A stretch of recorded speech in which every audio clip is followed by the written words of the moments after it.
Hello everyone, मेरा नाम है मयंक बत्रा और हम रेगुलर वीडियोस अपलोड करते हैं यूट्यूब के ऊपर हमारे channel Mayank sir English classes पर। और इस वीडियो का पर्पस है पीटी की reading fill in the blanks हम कवर कर रहे हैं। बहुत सारे स्टूडेंट को डाउट रहता है फिल इन द ब्लैंक्स में, तो स्टार्ट करते हैं आज का वीडियो।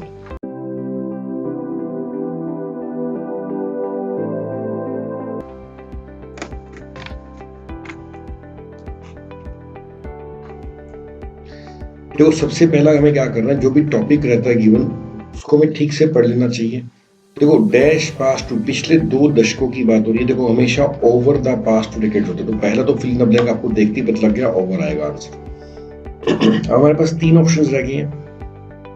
तो यहाँ पर क्या है, श्रिम्प फार्म्स की बात हो रही है। श्रिम्प क्या होता है? झींगा होता है जो कि समुद्र के अंदर मिलता है और ये खाया जाता है चाइना वगैरह में, या जो कोस्टल एरियाज है वहां पे काफी खाया जाता है।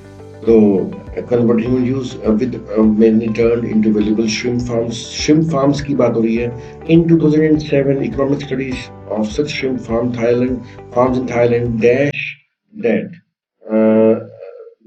Commercial profits per hectare were इतने।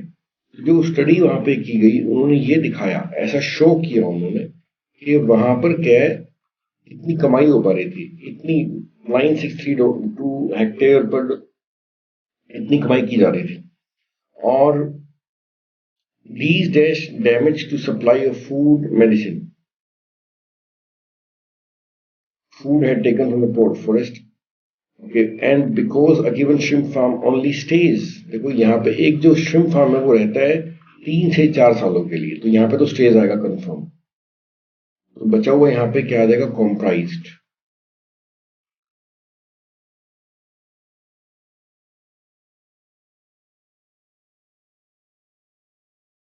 और देखो ये हमारे आंसर्स हैं। फर्स्ट में ओवर आया हुआ है, सेकंड में शोर आया हुआ है क्योंकि डायरेक्ट है, थर्ड में कॉम्प्राइज आया हुआ है और लास्ट में स्टेज आया हुआ है। देखो, थोड़ा सा प्रैक्टिस है, कई बार थोड़ा सोचना पड़ता है, कैलकुलेशन करनी पड़ती है, but things are very easy. अगर आप रेगुलर रीड करते हैं तो ये पूरे नंबर आएंगे आपके, इसमें मार्क्स नहीं कटेंगे आपके। इस वीडियो में इतना ही करेंगे, will do more next video.